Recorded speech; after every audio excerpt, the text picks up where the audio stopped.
उनके लिए ये अर्चना की कही गई है। कौन सी? धूप द्वीप पुष्प, जो हम सकार पूजा करते हैं, और उनको पुष्प धूप दीप आदि से पूजते हैं। सो भावना मात्र है, भावना से पूजा जा रहा है। उससे उनको संकल्प रचित फल की प्राप्ति होती है। यह बाल बुद्धि की अर्चना है। तुम जैसों की वही पूजा है। कौन सी पूजा? निराकार की, अपने परमात्म स्वरूप की, जो तुमसे सर्व आत्म भावना से मैंने कही है। हे मुनीश्वर, हमारे मत में तो देव और कोई नहीं है। उन्होंने पूछा ना देव कौन है, तो कह रहे हमारे मत में तो देव और कोई नहीं है। एक परमात्मा देव ही तीनों भुवनों में है। वही देव शिव और सर्व पद से अतीत है। वह सब संकल्पों से रहित है। सब संकल्पों का अधिष्ठान भी वही है। वह देश काल और वस्तु के परिच्छेद से रहित है और सब प्रकार शांत रूप एक चिन्ह मात्र निर्मल स्वरूप है। बताओ हम कौन सी जगह पे, कहीं वो इस जगह पे है और इस जगह पे नहीं है। हम अपने घर में एक अलमीरा में मंदिर बना देते हैं, तो क्या पूरे घर में वो नहीं है ना?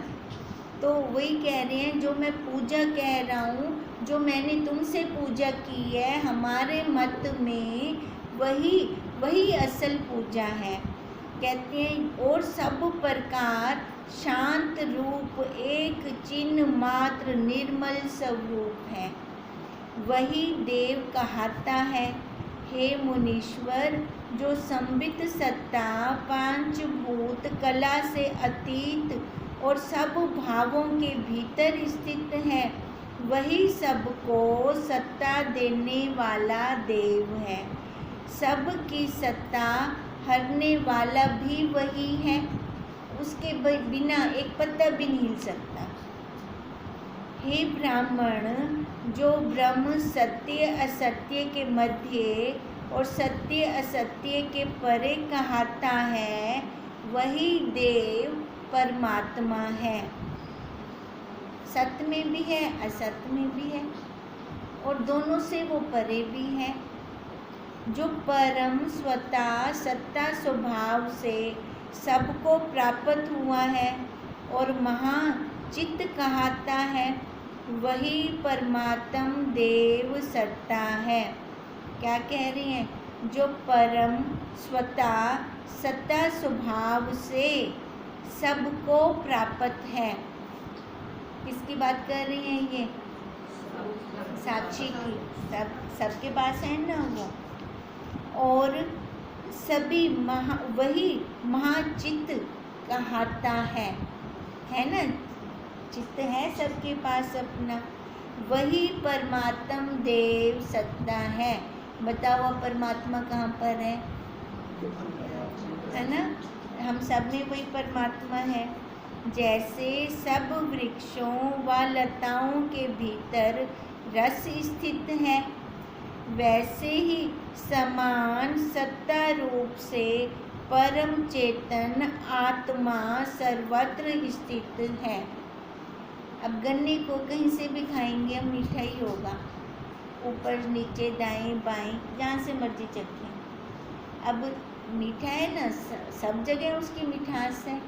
ऐसे पूरे शरीर के अंदर कूट कूट कर वो भरा हुआ है, इसलिए उसका एक नाम कूटस्थ रख दिया।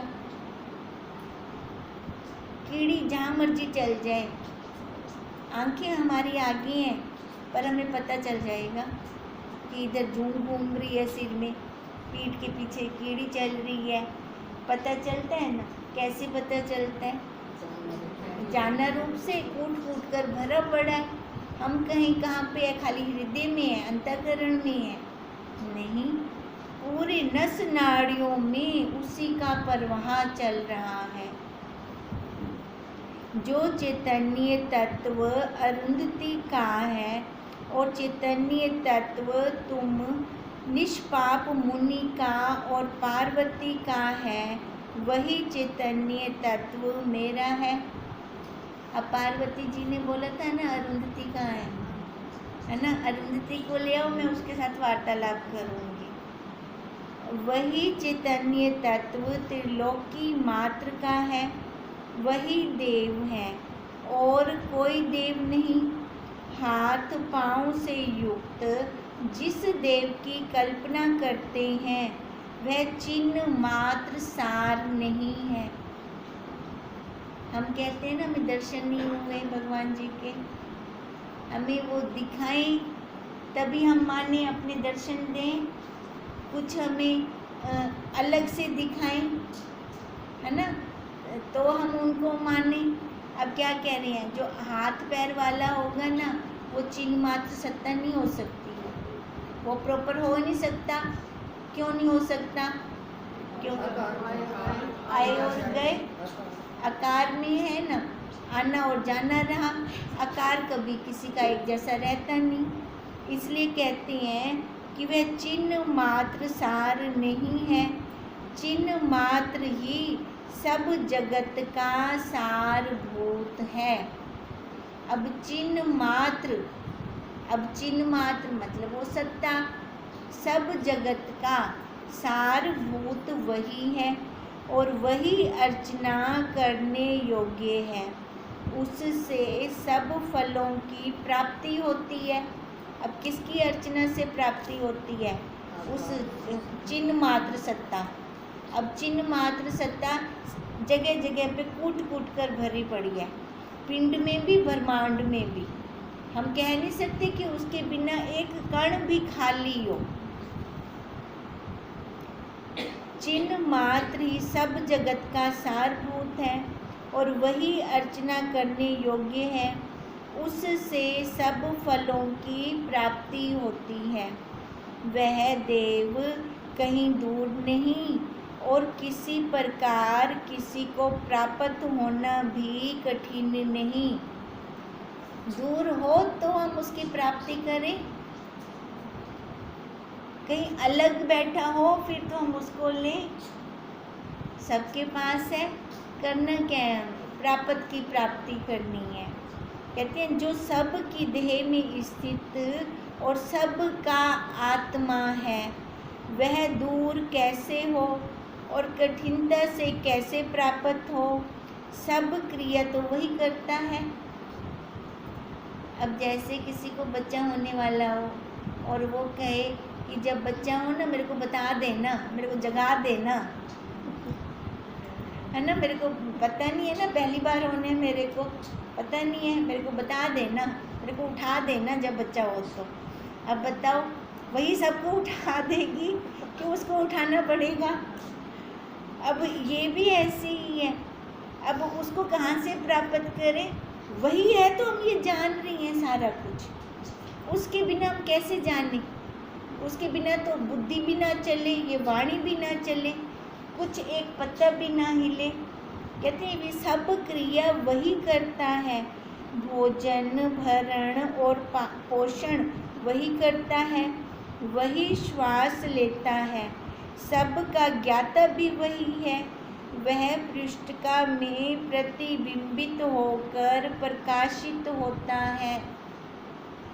वो बिंब अंतःकरण पे उसका प्रतिबिंब, अंतःकरण प्रतिबिंब हो गया। अब वही प्रतिबिंब से अब उसका प्रतिबिंब का एक्स कहाँ पड़ता है? इंद्रियों पर, कर्म इंद्रियों पर, ज्ञान इंद्रियों पर, अंतःकरण तो वो स्वयं वही प्रतिबिंब ही है।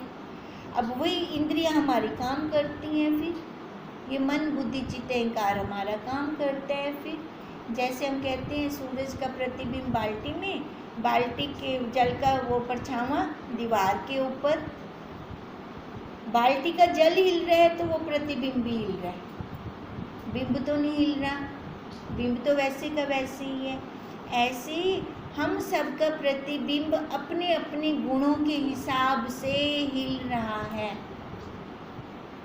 अब इसलिए कहती हैं जैसे पर्वत पर जो चर अचर की चेष्टा होती है और चलते बैठते और स्थित होते हैं, उन सब का आधारभूत पर्वत है। पर्वत के ऊपर जड़ भी है, चेतन भी। दोनों का आधार कौन है?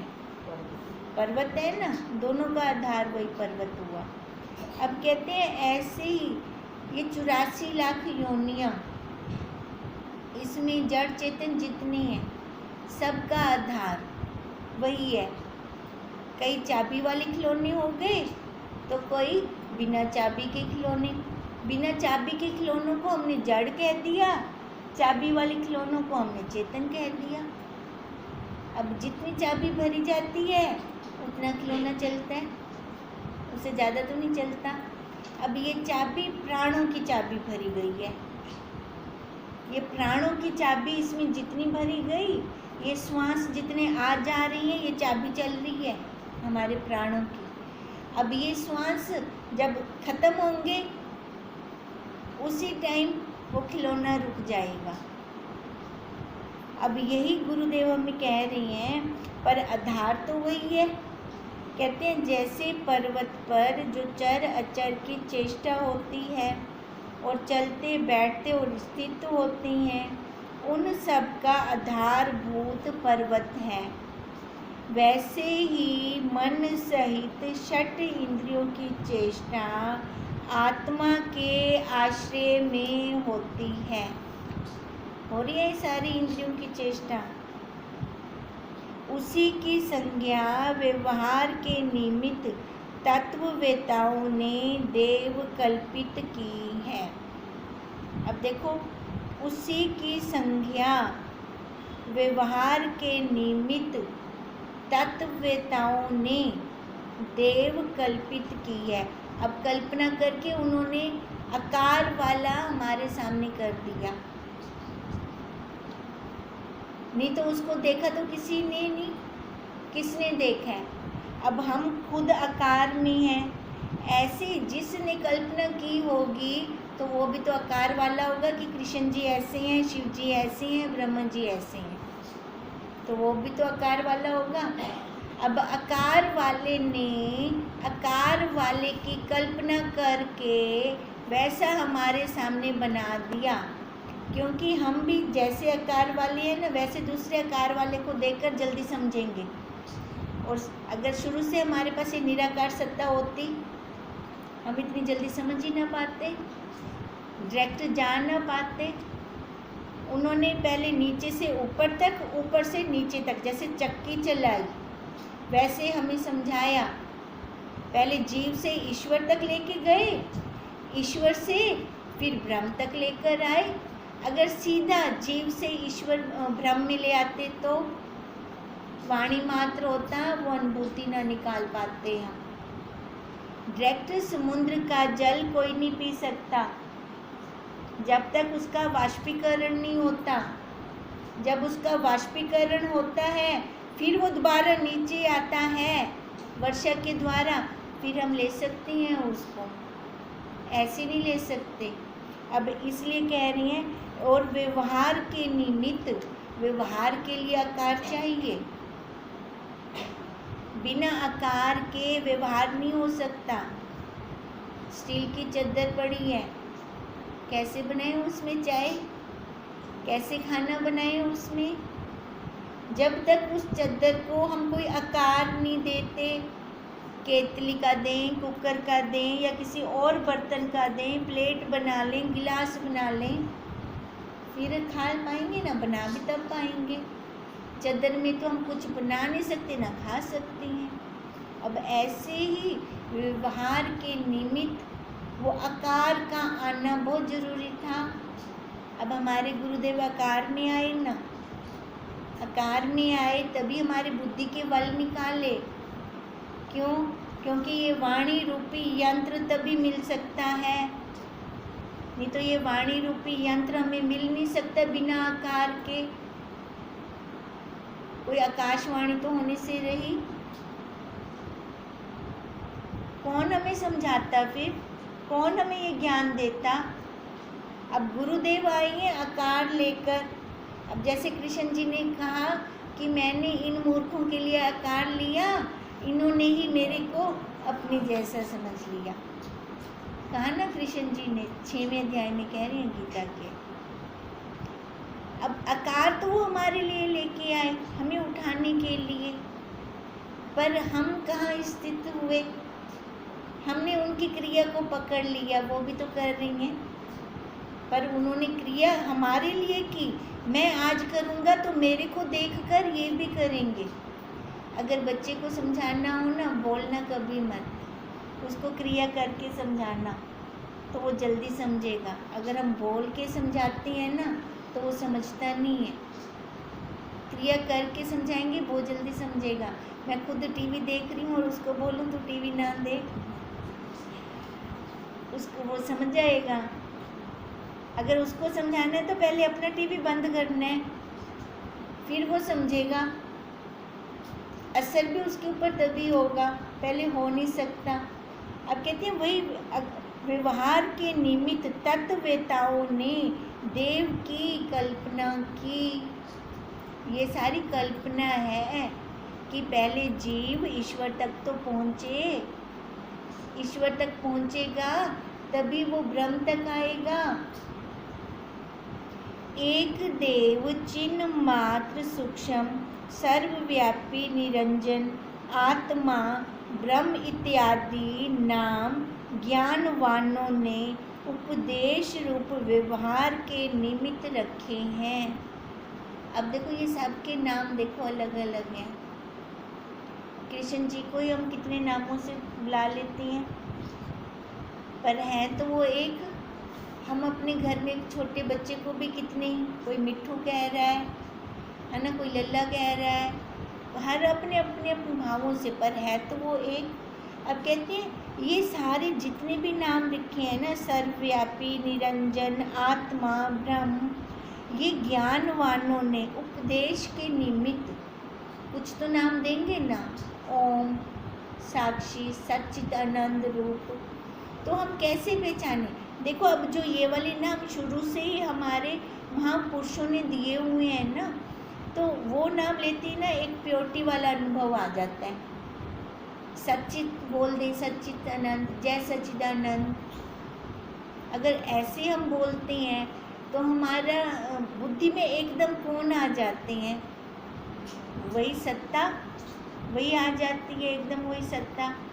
कहते हैं जैसे खैर अक्षर पुरुषोत्तम है ना, नाम के अंदर ये तीनों आ गए, नाम के अंदर आ गया ना, लय हो गया, सारा कुछ नाम में लय हो गया। नहीं तो हम वो सफ़ेद सफ़ेद मिश्री और फिटकरी दोनों को पहचाने कैसे? खाली नाम दिया, मिश्री का नाम लिया तो आकार सहित हमारे पास आ गई, वो उसका गुण भी साथ में आ गया। नहीं तो किसी को समझाना हो, सफ़ेद सफ़ेद, मीठी मीठी, कटी फटी, कितने सारे शब्द यूज़ करने पड़ते हैं। खाली मिश्री एक शब्द ले लेते हैं तो सारा उसका आकार, गुण, सारा कुछ हमारे सामने आ जाता है। अब ऐसे ही खाली एक ब्रह्म का नाम ले लिया, ओम का नाम ले लिया, उस साक्षी का नाम ले लिया, पूरे गुणों समेत हमारे सामने आंखों के आगे वैसे ही आ जाता है हमारे। अब ये कहते हैं उपदेश रूप व्यवहार के निमित्त रखे हैं। उनको भी तो किसी नाम से बुलाएंगे, कैसे उनको बताएं किसके बारे में हम बात कर रहे हैं?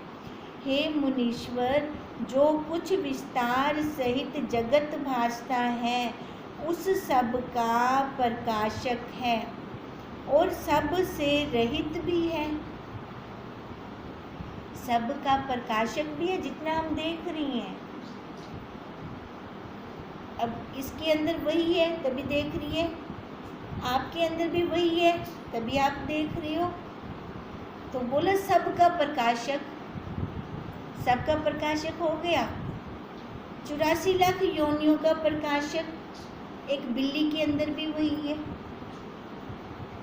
एक जड़ बेल के अंदर भी वही है तभी बढ़ रही है वो। नहीं तो बढ़ेगी कैसे। ये अलग बात है कि बुद्धि खाली मनुष्य में ही है, तो वो समझ सकता है, वो खुद को भी समझ सकता है, जड़ को भी समझ सकता है और उस ब्रह्म को भी समझ सकता है। समझ के फिर उसको उतार भी सकते हैं, हम उतार सकते हैं, है ना, उतार भी सकते हैं हम उसको।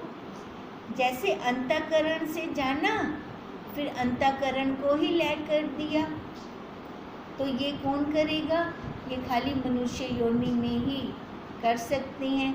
और मनुष्य योनि में हम सारे बैठे हैं, तो उसका बेनिफिट हम कितना उठा रहे हैं, बेनिफिट है ये हमें, तो उसका बेनिफिट हम कितना उठा रहे हैं। अब यही कहते हैं, उस सब का वह प्रकाशक है और सब से रहित भी है। वह नित्य शुद्ध और अद्वैत रूप है और सब जगत में अनुस्यूत है। जैसे बसंत ऋतु में नाना प्रकार के फूल और वृक्ष दिखते हैं, पर सब में एक ही रस व्याप रहा है। सबके अंदर बसंत ऋतु में कैसे सारे पत्ते निकल आते हैं, पहले सारे झड़ जाते हैं, फिर सारे नए छोटे छोटे निकल आते हैं, पर उन सबको सत्ता कहाँ से आ रही है, सत्ता देने वाला एक है, वही सब में एक रस व्याप रहा है और अनेक रूप भासित होता है। वैसे ही एक ही आत्म सत्ता अनेक रूप देख पड़ती है वो एक, अनेक नहीं है। पर न्यारे न्यारे बर्तनों में पानी वही एक का एक, सब देखो बर्तन अलग अलग, सबके अलग अलग, पानी वो एक का एक, सबका एक का एक। ऐसे ही चित्त रूपी जल सबके अंदर बह रहा है, पर अपने गुणों के अनुसार है। किसी का जल कैसा है, किसी का जल कैसा है। हे मुनीश्वर, जो कुछ जगत है सो सब आत्मा का चमत्कार है और आत्म तत्व में ही स्थित है। जितना भी जगत है किसका चमत्कार है, उस सत्ता का, है ना। जादूगर है ना, वो दिखती भी नहीं है और है भी सब में। कहीं आकाश, कहीं जीव, कहीं चित्त और कहीं अहंकार रूप है, कहीं दिशा रूप, कहीं द्रव्य, कहीं भाव विकार, कहीं तम, कहीं प्रकाश और कहीं सूर्य, पृथ्वी, जल, अग्नि, वायु आदि स्थावर जंगम रूप होकर स्थित हो रही है तो वही, उसके अलावा कोई दूसरा नहीं है। जैसे समुद्र में तरंग और बुलबुले होते हैं, वैसे ही एक परमात्मा देव में त्रिलोकी है। समुद्र के अंदर बुलबुले, तरंग, लहरें, फैन कहाँ से निकली, उसी जल से, जल का ही तो रूप है। ऐसे ये सारा 84 लाख योनि उसी का रूप है, पर हम समझते नहीं हैं।